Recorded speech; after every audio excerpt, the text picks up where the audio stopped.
What's up, guys, and welcome back to another episode of the Cervantes Podcast. Joining me today to review and discuss season 2 of the hit HBO series Euphoria is television and digital media production major studying at Ithaca College, Alanna Orgill, and public health major with a pre-med track studying at Rowan University, Samantha De La Cruz. How are you ladies doing today? Good. I'm good. Thank you for being here. I appreciate it.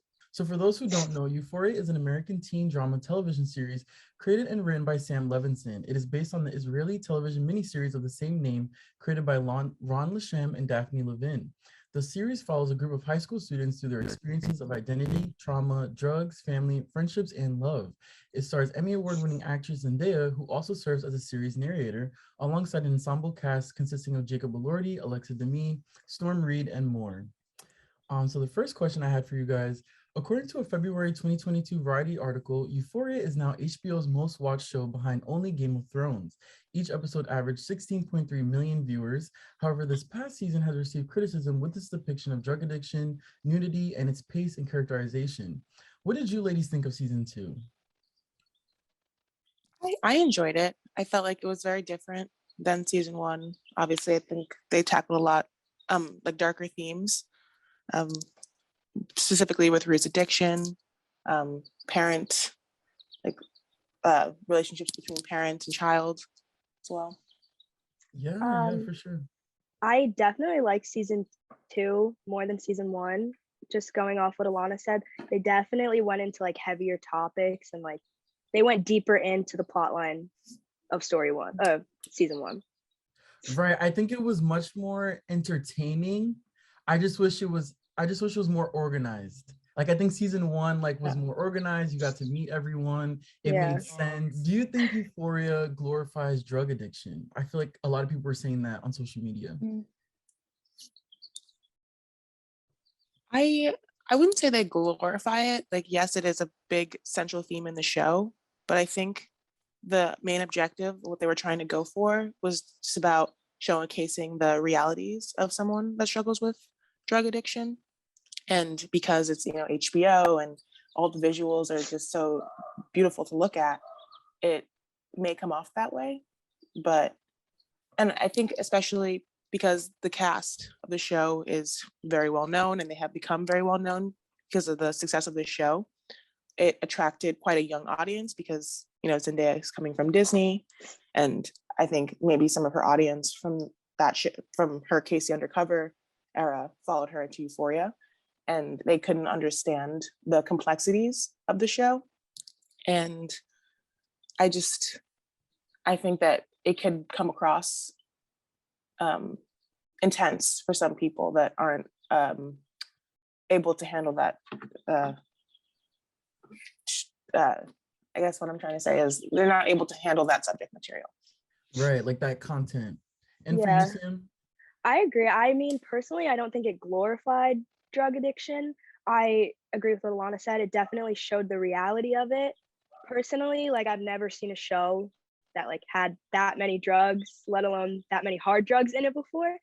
But I don't think it glorified it. I just think I like drug addiction and like people that suffer with drug addiction are so common now. Like we're hearing more about it nowadays that I think HBO is just trying to like show that in a media setting, if that makes sense.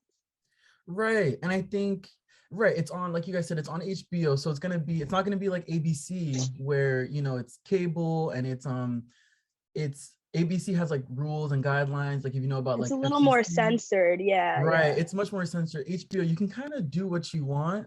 There's less like restrictions. And also Sam Levinson, I don't know if people know this or many people know this, but Rue is based off of his life and Sam Levinson's struggle with addiction. So I feel like because it's loosely based off a true story, I don't think it's glorifying drug addiction because it's based off like someone's actual life.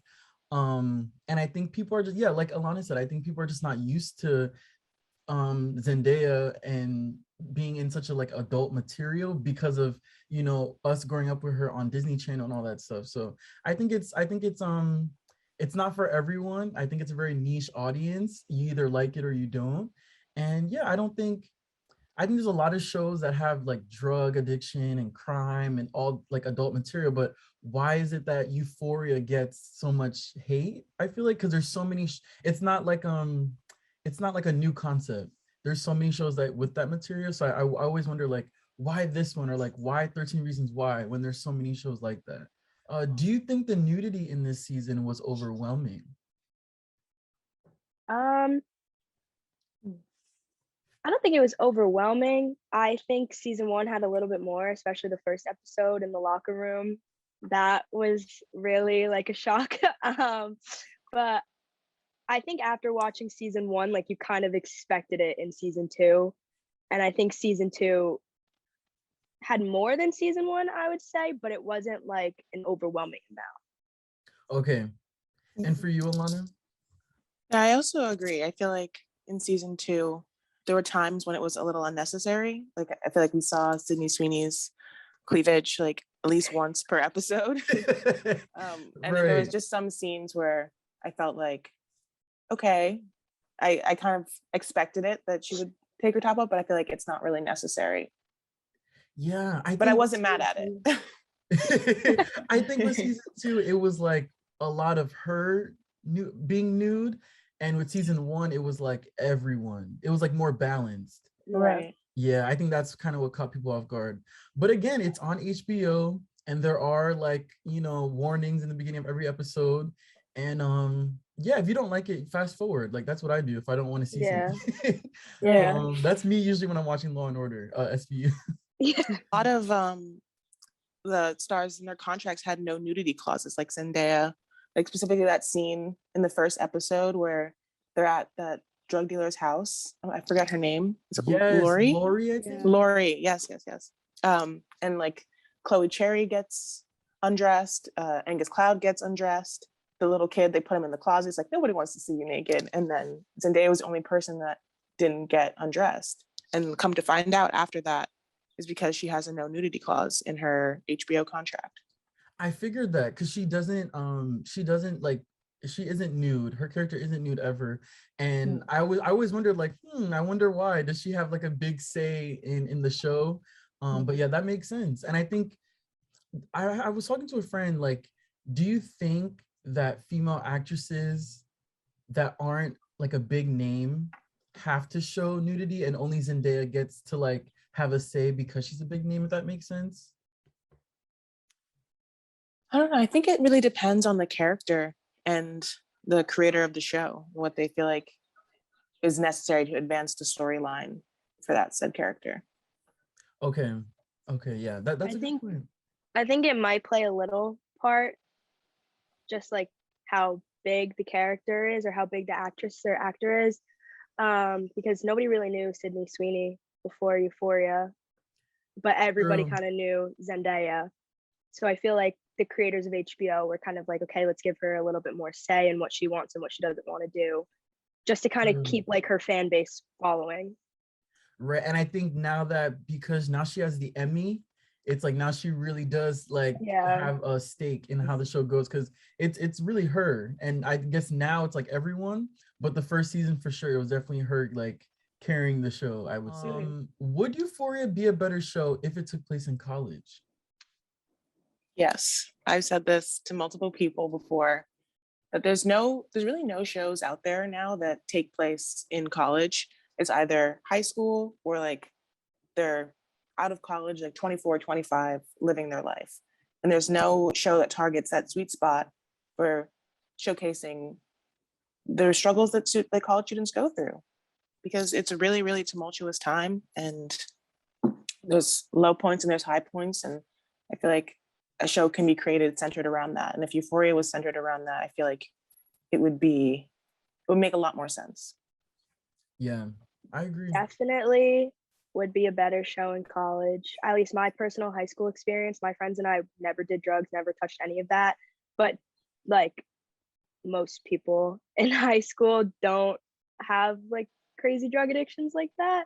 I felt like from my like experience where I grew up and everything. Even here, my friends and I don't mess with that kind of stuff at all. But I feel like if Euphoria took place in college, it would be easier for others to understand like why it's happening. Right. Because I Yeah. think you see more people doing drugs in college than high school, or at least for me. I see more people Yeah. doing Yeah. drugs and drinking. In high school, I feel like it was just alcohol and weed. Like it wasn't any hard drugs being done in front of me or in a public setting like a party. But I feel like the only college show that I really see is Grownish, which could be better, but for different reasons. So yeah, I think it would be a better show too. Moving on to the characters, I wish we got to learn more about Ashtray, Lexi, and Gia during this season. Do you ladies agree? Do you think certain characters deserve their own special episode / backstory? Yeah. Yeah. I mean, they went into a little bit of a backstory about Ashtray, but I wish they did a little bit more with his relationship with Fez. I wish they did more with Gia, especially since there was that one scene with Rue and her mom, and Rue was saying, like, it was something along the lines of, like, her mom was like, I'm just gonna let you do what you want because Gia's the only one that I have now, and the whole, like, she's failing her classes and failing school. So I wish you saw a little bit more of, like, Gia's backstory post their father's death. Yes. Yeah. Yeah. I agree. I feel like Gia was just kind of there this season, and like the first season as well. Like she had a couple lines, but this season, like they really, really just swept her under the rug. And when they had that scene where she was like, she's failing all her classes, she's not doing well, she's always on her phone. I'm like, where did this come from? Because there was no signals to indicate that she was this way. Right. So it caught me by surprise. And even when Rue said, like, I feel like I don't even know you anymore, I feel like we should have cut to like a whole special episode or intro with Gia. Because I'm tired of seeing her crying in the corner. Like I want her to have I want her to have more depth. Because Storm Reid can act. So I wanna see that for sure. And Ashtray, what is Ashtray like outside of drug dealing and outside of being like Fezco's supporting, actor? And Lexi, I think we saw more of Lexi, especially with like the play, but like again, what is her life, day-to-day classes? Like we never see them do homework or go to class, but it would be nice to see her, in that setting. Or like, does she have friends outside of Maddie and Kat and all those people? So that would have been nice to see. Hopefully season 3 we'll see that. Yeah, I don't even think they have a teacher on Euphoria. Like no. and that would have been cool too. Like Lexi's like this nerd. Lexi's so smart, but where is that? I never see that ever. Yeah, also, she's like an extreme pushover. Like during the play scene when everything was going down, and Cassie just came and wrecked her play, and Lexi didn't even do anything about it. Like I would have been like, sister, no. I would have liked them I would have liked to see them in a fight. Exactly. Yeah. So moving on to Nate, Cassie, and Maddie. I feel like Cassie was very desperate this season, trying to get Jacob's attention, Nate's attention. Nate is pretty much the devil, and I think Maddie deserves better for sure. How do you guys feel about those three? I felt like that's plot line took up way too much in season 2. Like that was like the main center story, and I was like, yeah, okay, that's cool. But then I'm also like, I wanted to learn a little bit more about the other characters, which I feel like we didn't get to see. It wasn't balanced. Yeah. I think Nate is a horrible person. I understand he went through a lot of struggles, but the one scene during the end of season 2 with the play when Cassie realized, like, okay, this is kind of about me, kind of about our life. And Lexi, there was some scene of the play where Cassie ends up getting up and leaving. She's crying in the bathroom. Yes. Nate does nothing. The minute Nate gets up and leaves, she's running after him. I hated that scene so much. I just think Nate has such this control over Cassie. And definitely, I agree with you, Cervantes. Maddie deserves so much better. And I think she was starting to realize that by the end of season 2, which hopefully will evolve into like a healthy, non-toxic relationship in season 3 with someone new. That's what my hope is for her. Yes, because I feel like I don't know his name, but it was a black guy with Maddie in the bathroom. I wish that like she forgot about Nate and started dating him or just someone else this season. And then Cassie could have like came to her and been like, hey, you know, I'm dating this person. Like, how do I go about this? And then Maddie could have gave her tips on how to deal with like a toxic boyfriend. Like, I think that would have been nice instead of like drawing out Maddie and Nate's relationship again. Like, we know they're not good for each other. Let's move on. Like, you know, that I feel like that would have been better. But yeah, Cassie, it's like that TikTok, stand up. Because she was definitely, you know, giving desperate and has very low self-esteem, but I'm sure many people can relate to that. Like having that unrequited love and like having love for someone who doesn't love you back, or liking someone that doesn't like you back or doesn't show the same energy. So I guess her character is relatable, but it just wasn't it wasn't like pleasing to see seeing people be so desperate. And Nate, I gotta give it to Jacob Elordi. He's a really good actor. I think he needs an Emmy too. Yeah, it's coming. It's coming. For sure. Now on to Rue, Jules, and Elliot. This love triangle going on. What did you guys think about that? I was kind of confused by Elliot's character as like where he came from, like what he was doing there. Like you didn't really see him interact with his parents. You didn't even see him at his house.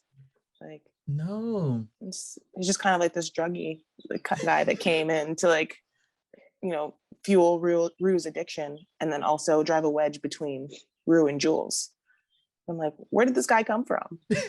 Like they just threw him in there. I feel like he just showed up in the laundry room and yeah, now he's like main supporting character. So it was really weird. Their love triangle though, I found it so odd that Jules was so against Elliot and Rue being friends and then out of nowhere starts hooking up with Elliot. That didn't make sense. That made zero sense. Like she was so against it and then out of the blue they're together. I was so lost like trying to follow that storyline. Like what? And I think it would have made more sense if Rue started dating Elliot as opposed to Jules hooking up with Elliot. Yeah. I feel like that came into play because I'm not sure what Rue did specifically to set Jules off, but there was problems in their relationship from the start. Like something was off between them because last season they were, I know what it was. It was because Jules left and then came back. And that was the whole reason that Rue relapsed. But I feel like deep down, Rue couldn't forgive Jules for leaving because she placed so much of her sobriety on Jules. And that was too much for her. Jules is like, I'm 17, 18. Like, I want to live my life. But she can't because she's kind of tied down and has that spiritual connection with Rue. Because they're like bonded in some kind of way. Yeah, and I think the relationship was already like toxic. Like they shouldn't, in my opinion, they should not be together. They should find other people. And Elliot was probably just a straw that broke the camel's back. Definitely. You know? I agree. Going back to Cassie, Maddie, and Nate, do you think Maddie should have like handled that situation differently? Like maybe like we all wanted her to beat her up, but like do you think they should have sat down and spoke? And like even the way they ended, it's like, oh, like just wait, this is just the beginning. Do you think they should have handled that differently, or do you think it panned out the way, you know, it should have? I think it panned out the way that it should have, because if it, like, placing myself in Maddie's shoes, if I had found out that way, the way that she found out, it's like, hey, Cassie, how long have you been fucking Nate Jacobs? So I don't know if I'm allowed to curse on here, but like I would be, if I found out that way, I would be livid. And then they cut that scene of them running up the stairs, and then they transitioned to another scene, and then in another episode they came back to that, and like Cassie didn't want to talk to her. Cassie didn't want to like admit to what she had done was wrong, and that would have made me even more angry, because it's like, okay, you did it, you can't take it back, but at least own up to it. At least look at me in the face, look at me in the eyes, and admit what you did was wrong. Right. I agree. I think it definitely played out the way I thought it was going to, and the way I think it should have. Just looking at the characters and how they have acted in season 1 and season 2. Just like Maddie being that boss bitch, like this is how it's gonna go down, and Cassie being a little bit more like submissive and like reserved and not really like confrontational like that.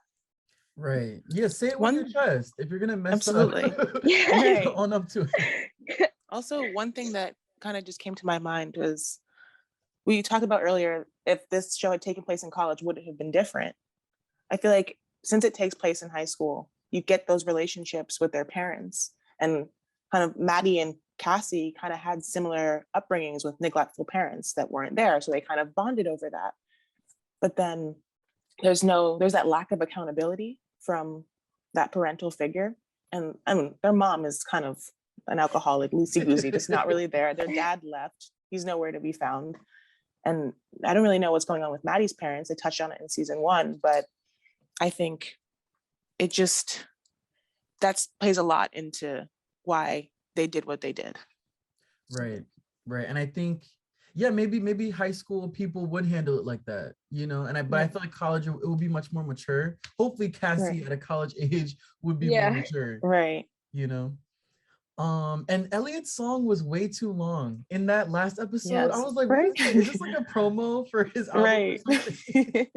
I feel like low-key they were running out of ideas, running out of storyline, that they were just like throwing a song. He's a singer, he could do it. Like this will help move the episode along. But I'm like, why? They have so much storyline that they just, I feel like in the season 2, they started a bunch of storylines, and then like in the middle of the season, they just kind of fell out. And then it was towards the end that they started addressing those issues that they brought up. Catch up for lost time. But I'm like, why wasn't this playing out throughout the course of the whole season? I think it's because of whatever happened between Sam Levinson and Barbie Ferreira and her getting her lines cut out. Did you guys know about that? Yeah. I didn't. Yeah, so apparently I think Sam Levinson wanted Kat's character to go in a certain direction, and Barbie didn't like that. And it's allegedly they got into like an argument, and he cut like a lot of her lines outside of the show. So that's why we don't see Kat very much, or we don't hear from Kat very much in this season, which is crazy, because why would you be that petty to remove so much dialogue from a very popular character? A fan favorite. That's crazy to me. Like, I feel as a aspiring producer one day, I wouldn't do that. I feel like just talk. Okay, you don't like how the character's going. Okay, let's compromise. Yeah, I was gonna say, like, they should have come to a compromise, try and figure something out. Yeah, but that's why we didn't see Kat very much. And I think that's probably why the show spent so much time on Nate, Cassie, and Maddie, and then like Elliot's music and the play was drawn out so much. Yeah, I think that's why. That's so true. Yeah. Do you now, for Lexi and Fesco, how did you guys feel about their relationship? I loved it. I was like, after season 1, I was like, wouldn't it be cute if Lexi, who didn't see much of, like, gets together with Fesco? And then they did. And I was like, yay. Yes. I thought it was great. I love them together. They like balanced each other out perfectly. And I thought it was such a great couple.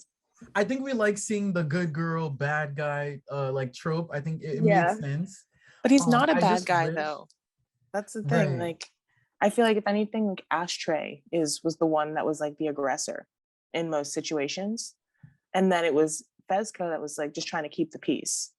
Yeah. But he would do anything for his younger brother to avoid him getting in trouble. That's why he was going to take the fall for it. And that's why he didn't go to the play. He wasn't the stereotypical bad boy, just his persona, but not like his like character. His intentions were not bad. Exactly. Right. Yeah. I just wish that Lexi, I just wish Fesco opened up more to Lexi, because I feel like she doesn't know him as much as we think she does, if that makes sense. And I wonder if she knows about his drug dealing. She knows that yet. I don't think she does. She may have assumed something was up in that bodega scene where Nate's dad came to like question him, and she was like, what is going on? So I think she assumes he's like up to no good, but doesn't really know. I like that. Moving on to the plot holes. Whatever happened to Rue's conflict with Lori? Guess we'll never know.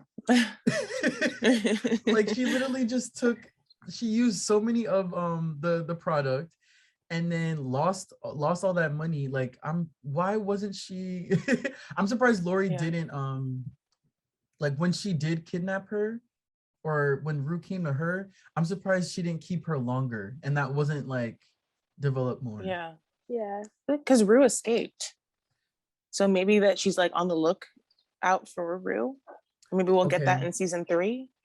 I don't know, but that also did confuse me as well. I thought when Rue went to Lori, like especially with the whole Fesco drug thing and all the guys with the guns, I thought something was going to happen to Rue. But I think Lori might see Rue as herself when she was younger, kind of in like that way. So she was like, I don't know, I don't think she wanted to do anything too bad to her, but like still teach her a lesson, kind of. Okay. Yeah. Because I was expecting like Rue to like be stabbed or like that's what I thought too. You know, like something really bad was gonna happen. Especially like, the way she like said it, like if you mess this up, I will come for you. Something along those lines. So I was like, ooh, she better not mess up. And like, then Rue something is. What were you gonna say? No, I was just gonna say she definitely has it coming. I feel like that storyline isn't done. I think they would be like a little dumb to just leave that, and not like address it for sure. Yeah. What happened to Rue and Jules? I think that was a big plot hole. I think Rue's just said a lot of mean things, and I think she just needs to cool off, actually get some help, stay sober, and then hopefully when she started to get sober, but I feel like she has a lot more apologizing to do to other people first before Jules. That's a good point. I think in season 3, the relationship is still going to be rocky. I think by the middle end of season 3, things will start like picking up again. But I think past everything that happened, there's no point in their relationship where it can go back to how it was season 2, beginning of season 1. Like pretty much season 1, beginning of season 2. No, yeah, because Rue, their relationship is toxic. And what she said to her in that scene where she like popped off, she said a lot of hurtful things. And it would be very weird for them to just like, okay, I'm sorry. And then like they're in love again. Like that would be it would be on brand, but it wouldn't be right. So I think, and I think Rue just like kissing Jules on the forehead, it was like a nice, like, okay, like she's not still mad at her, but there's still things that need to be addressed between the two of them for sure. Yeah. And I think what Alanna said was true too. Like Rue should go to therapy, and the same way how Jules had a therapy session in her special episode, I think Rue should have one too, because I think Ali's kind of like her therapist, but she should get a licensed professional. Right. And that would be good. I feel like that'd be good like content to see. Yeah. And she'd probably like come to a lot of realizations the same way Jules did. Yeah. Is Kat still doing sex work? We don't know because we barely saw her. Yeah. I think she was trying to find validation in the sex work. And since she broke up with Ethan, that was his name, right? I always messed him up. Since she broke up with Ethan, she could only find that sense of validation doing the sex work.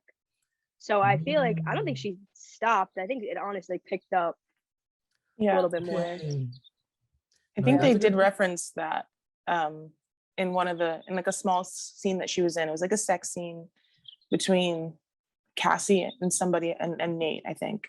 And they cut to clips of like I want to say Kat. Sorry, I was gonna say her real name, but Kat doing like cam work.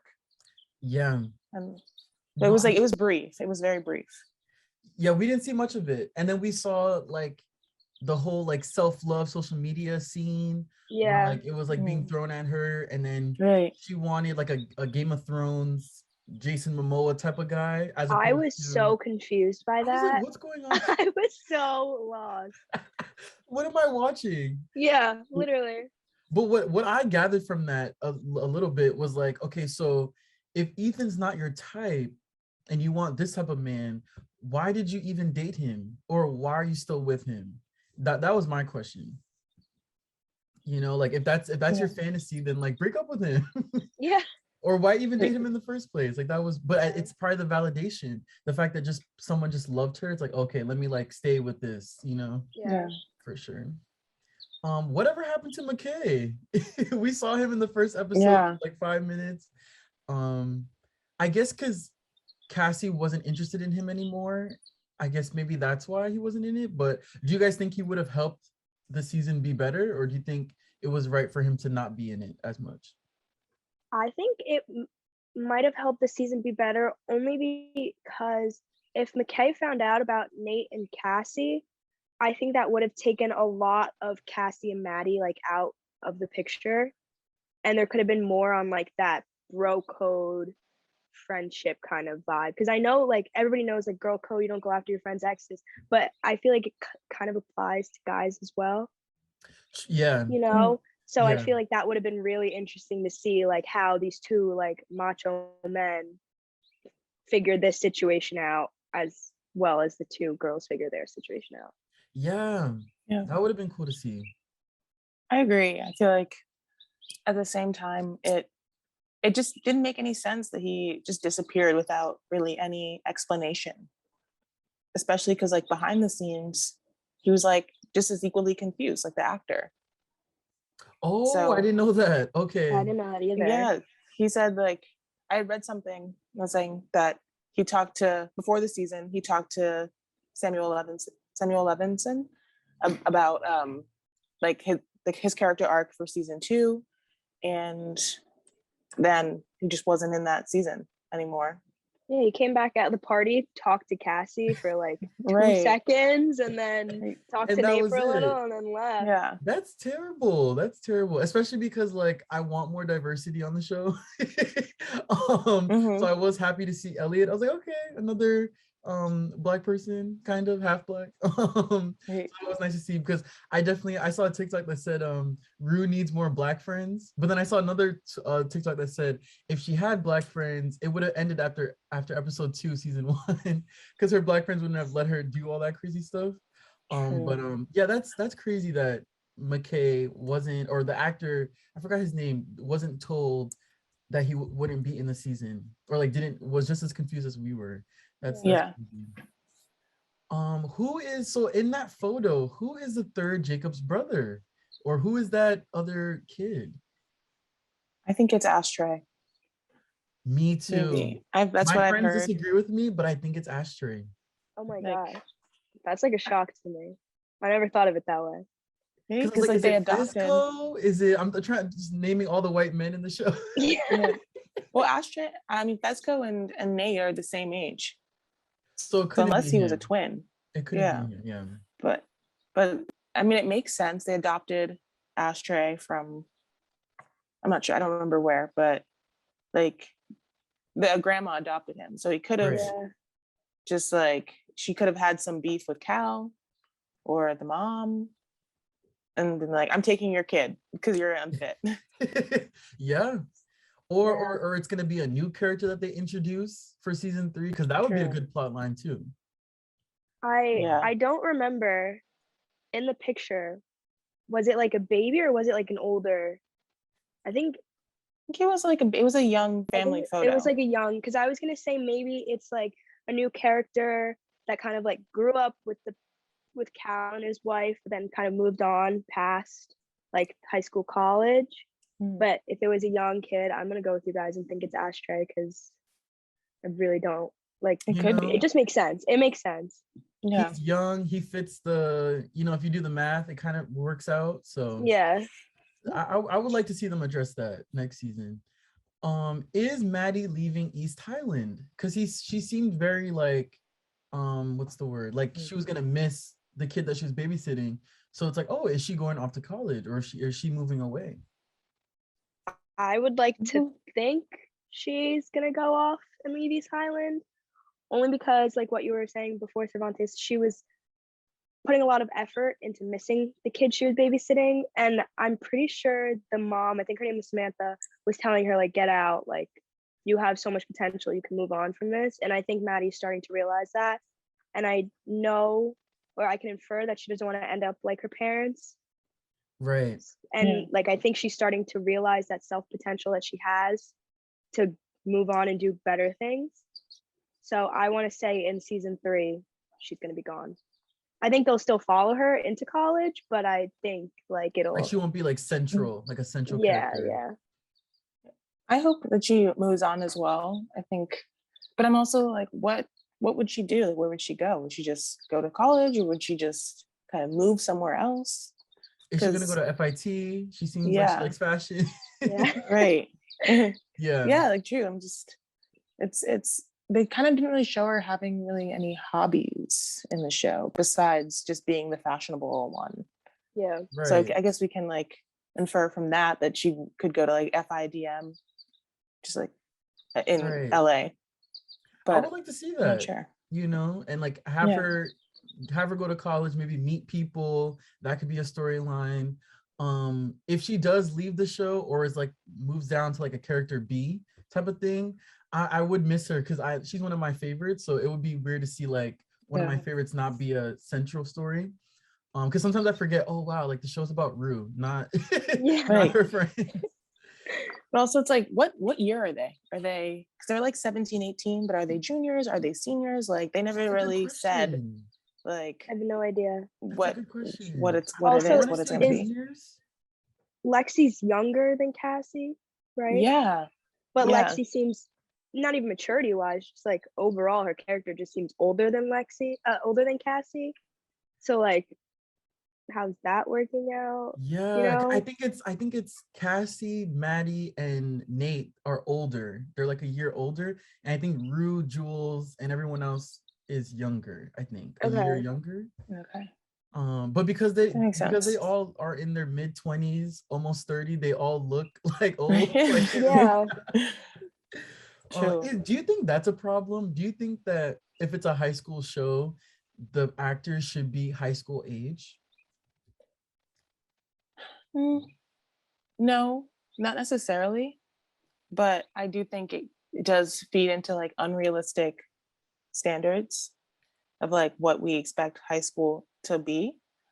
Yeah. And also I'm sure they're probably tired of it. Like I'm 30 years old. I want to play like a 17-year-old, you know?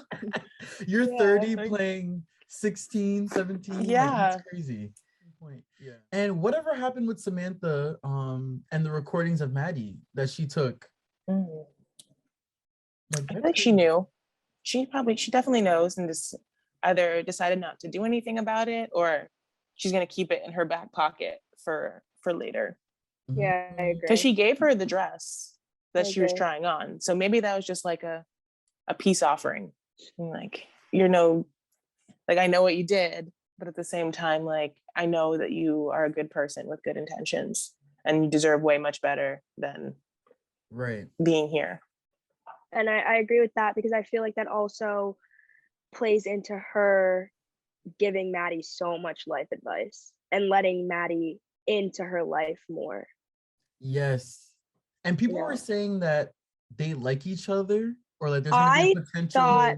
I thought when she was unzipping the dress, I was like, oh my gosh, this is gonna be the plot. Like, this is the plot line. Like, it's starting here. Like, Maddie's moving on, but I think that shot down really quickly. But they were like, no, we're not going down that route. That was interesting. Moving on to the cinematography, this season was shot on film. It looked really beautiful. Because of the independent entertainment company A24 who produced this season. What did you guys think of the cinematography? Did you like it better than season 1? I felt like season 1 was a lot more colorful in terms of cinematography and just the mise-en-scene of it all. Whereas season 2, because it was kind of a deeper, darker like material and theme, that you didn't have as much color, you didn't have as much euphoria, essentially. And I think it was intentional for it to be done that way. Yeah, I was It just made it about to more say that. edgier. Yeah. Mhm. Yeah, I was Yeah, about and to I say think it seemed like a stylistic choice that they were trying to make, and with following the plot, it definitely worked out well for them. yeah, and it felt like each episode was like its own movie Hmm. because of the way it Yeah. was shot and because Yeah, it's like so long. It's like an hour, I think. And I like that. I think it sets Euphoria apart from all the other television shows right now, and because of the way it looks. And yeah, I think it helps. I think it helped, and it gives it like makes it more unique. Euphoria was yeah. already unique, but I think it just adds to it. Final thoughts. Who are your favorite characters on the show? Esco, that's number one. Yeah. Um, I also really like Maddie. I feel like I admire her strength and her growth this season. And Rue. Those are my top three. Okay, nice. And you, Sam? I'm gonna have to go with Fezco, Ashtray, either Yes. RIP or who knows what's happening there. Um, and Rue, because I really liked. I know we talked about it before when Rue kind of like popped off on Jules, but I think Jules needed that reality check, and I think Rue definitely had the right to say something. So for that scene, she earned a lot of my respect. Yeah, I'd say for me, I would say Maddie. I really like her confidence. I think Rue, even though she gets me upset when she like, one step forward, two steps back, I do like that she's still a likable character. Like I don't hate her. I don't think anyone like Yeah. hates Rue.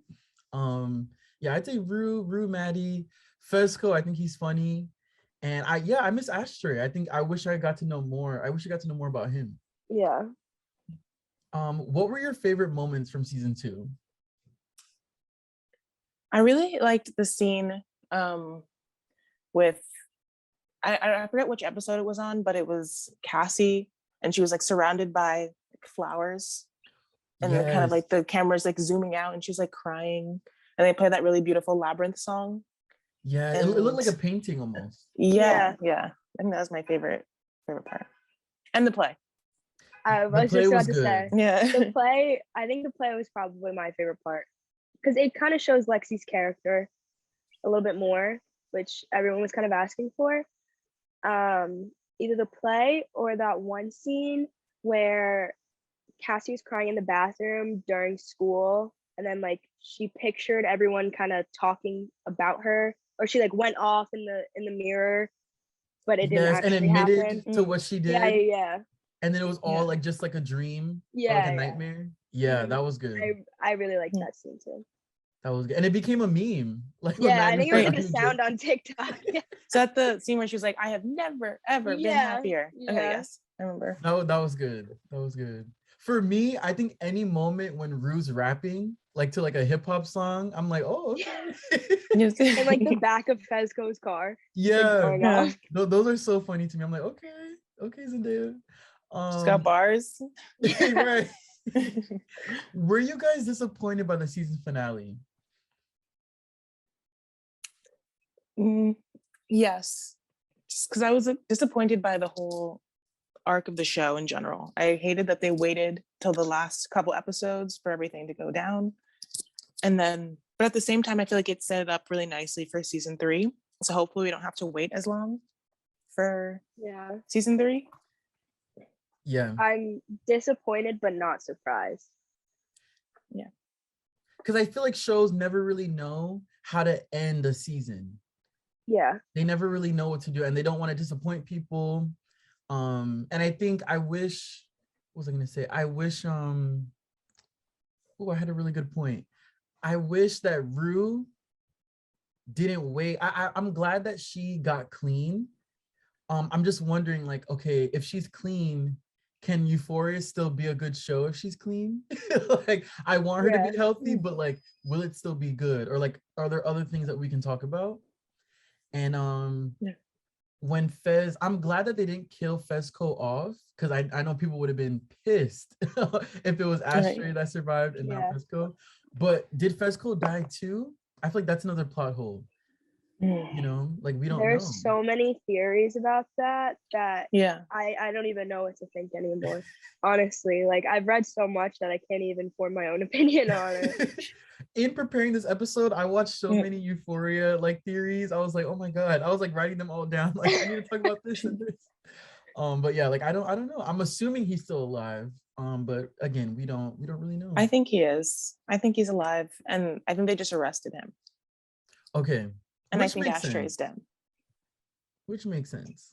Yeah. Yeah. Were you upset that they killed Ashtray, or do you think it needed to happen? I was so upset that they killed Ashtray. I loved him and he deserved so much better. That's He's like a good character, all I have to say. Yeah. I was not surprised. Just because, like, as I said earlier, he was the aggressor in most situations. And I feel like it was inevitable. It was either they were gonna get caught by the DEA, or like they're gonna show him kind of turn over a new leaf and kind of move away from that life of drugs. But because he grew up in that world, he was just so in it, and that was all that he ever knew. So he was like, I'm just trying to stack my cash, pay off our mortgage. And it's like, I don't know how old he is supposed to be in the show, like maybe like 10 or 12. But like, I'm like, go to school, like learn something, you know? Do you have a life outside of this? Right. I have a bone to pick with the school board at East Highland. No, literally. Right. It would have been cool to see him. It sounds weird, but it would have been cool to see him in jail and how he navigated prison. That would have been cool, or juvie. But yeah, it was either death or prison. I also hated how they like built him up so much and showed how much Fezco cared for him and then just killed him off. Right, because now you just like broke Fezco, and now he's gonna like I don't know what's gonna happen there. I have no idea. We maybe therapy sessions for everyone. Like right. Just all of East Highland. Yeah. Like a new clip, 5 minutes with Fezco, 5 minutes with Rue. True. It's like that's gonna be the new main character of the show, is the therapist. She's gonna be narrating it all now. That would be cool. That would actually be really cool. And bring in like a known celebrity to be the therapist, or an unknown actress. Yeah, that's actually really good. Yeah, I think Sam Levinson needs to bring in some more writers for those writers' room, because he writes the show himself, and there's obviously going to be some plot holes, because I think it's becoming too much for him, that he needs to bounce ideas off of people. And I think that's why the special episode with Jules was so good, because she co-wrote that, Hunter Schafer. Yeah. So I think, when you write, create, direct a show, I feel like the show is about you, but it's not just about you, because the other characters, it's not like Maddie's like his best friend. Like that's a unique character. So I think he definitely needs a writer's room for sure. Yeah. There's only so much you can like write about yourself. Right. Yeah. And then in that, like Rue being him, he added all these other characters that now I feel like it's just getting too much for him. Like, out of hand. You know, and don't be afraid to share the wealth. I'm sure he already has enough money. Yeah. Right. Right. You know? It's like 16 million views per episode. It's like, wonder if he gets his cut of that. What? Right. And I think also, especially when one friend brought up to me, like, if you're a white person, or you're just a person writing about someone else's experience, I think you should have that person in that. Like, if you're writing a show about a Black woman and you're not a Black woman, I think you should have a Black woman in your writer's room to help you flesh out that character, or a Latino character, or you know what I mean? Because definitely, yes, Rue's based off of you, but like you casted a Black woman, so Also, I'm like, why? Like, why did he choose to make that decision? Like, why did he feel like Zendaya was the best person for that role? That's a good question, because he also made Malcolm and Marie, which is allegedly about, I think it is about him and his wife. And you casted 2 Black actors. Yeah. Why are you casting, like, I like that you're casting Black people, but why? Because it's questioning the motive behind it. Yeah. So that's a good point. That's a good point. On a scale from 1 to 10, what would you give this season? I would give this season I would say like an 8.5. I would say the same. I was gonna say like an 8. Like there was a lot of plot holes that that were too big not to be addressed, so it knocked off a couple points, but I think it was overall really well done. Yeah, I'd say 7 or 8. I think it definitely could have been better. And I wish we got more of Labyrinth's music. We had a lot of his music season 1, so I wish more of his music was in there, but the soundtrack was still good. I think it always slaps. But yeah, definitely a lot of plot holes, but it was a good season, because if it wasn't, I wouldn't have done watch parties every weekend. Right? Waiting for the next Made episode. it a whole event. There was something Every that I Sunday. connected with. Yeah. According to 17 magazine, season 3 of Euphoria is set to air mid to late 2023 or early 2024. Are you looking forward to season 3, and what are your predictions for the next season? Wait, first of all, that's so annoying, because I feel like they're already done filming. Like, why are they waiting so long? Yeah, I get it. I don't know. Apparently Zendaya may have some projects, I think, this year that like prolonged the airing, but like why does her being in another Spider-Man movie stop Euphoria? Like, Right. you know what I mean? So we don't care about the Marvel universe. Give us Euphoria.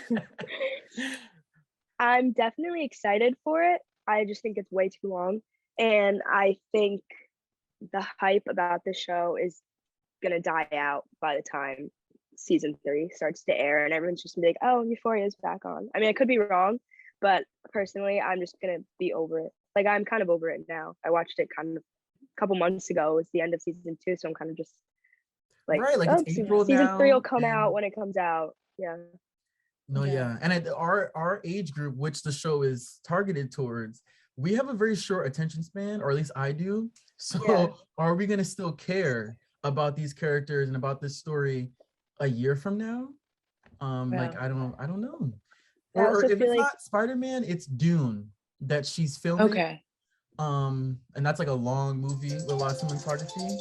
So I wonder if it's either one of those two movies that is prolonging Euphoria, but that sucks, because why does a movie stop a show? Like, I don't get that. Yeah. This is like even more of a reason to have supporting characters rise up and film episodes on them. Like, they should do a whole episode about Elliot and his past, or what happened to Kat. Like, although Rue is like the main character, I feel like they introduced so many others that like now would be the time to have them come into the spotlight a little bit more.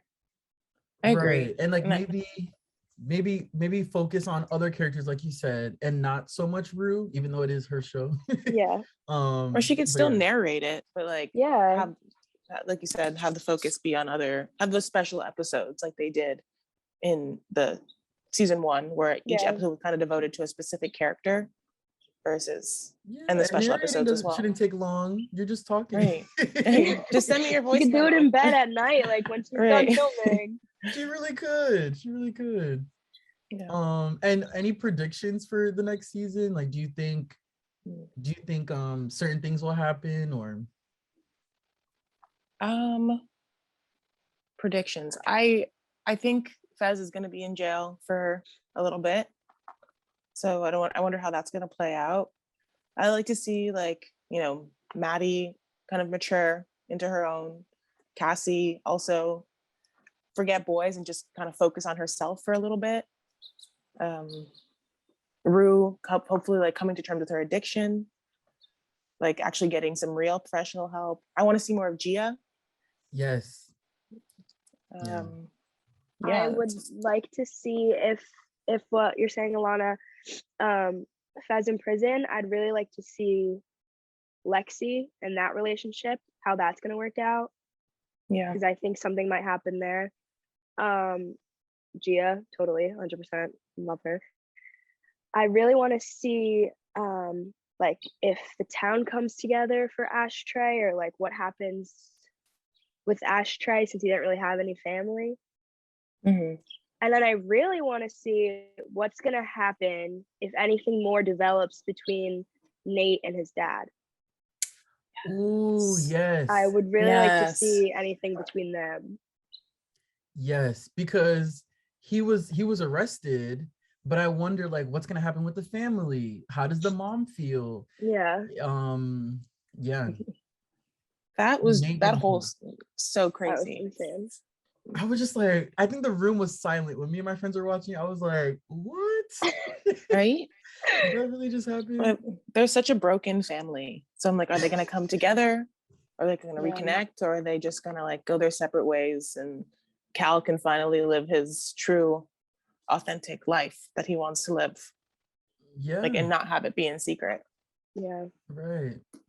Will that happen? Because I'm tired of seeing Cal, but I think we need to wrap that up and then move on. Mm-hmm. I think Euphoria needs to like summarize things and then move on. I feel like they don't do that. They just like, okay, next scene.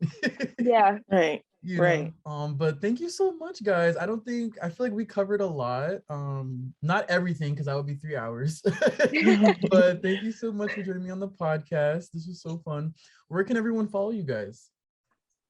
You can follow me on Instagram at Sam De La Cruz with 2 Z's at the end. You can follow me on Instagram at Alanna Orgill. Just one word. Nice. Awesome. Both season 1 and season 2 of Euphoria are available now on HBO Max. Be sure to leave a rating for the Cervantes Podcast on Anchor, Apple Podcasts, Spotify, or wherever you listen to podcasts. Also, don't forget to like, comment, and subscribe to the Cervantes Podcast YouTube channel and click the notification bell up top so you never miss a new episode. Thanks for listening. Bye, guys. Bye. Thank you. Bye.